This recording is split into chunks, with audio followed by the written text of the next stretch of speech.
po kayo magbabalik-balik po? Siguro hanggang matapos ito. Ay 5 days man daw, di ba? Additional 5 days.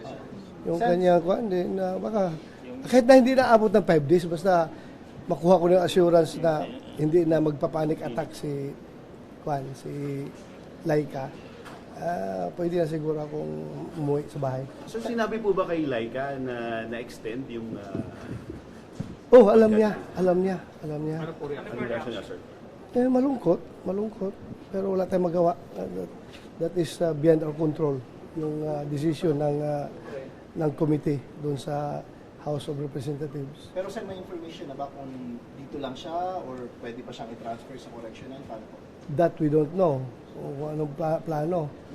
Pero masyado naman siguro inhuman kung andito ka na, naka-confine ka dahil sa iyong medical condition, tapos ngayon ilipat ka doon sa correctional facility for women, which is a place of mga convicted criminals, di ba? Serving sentence.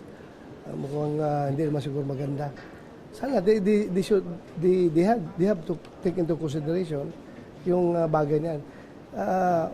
Nandun man siya sa correctional or andito sa Veterans Memorial Hospital, still the control of the House of Representatives, particularly yung committee na nag-imbestiga sa kanya, ay andyan pa rin.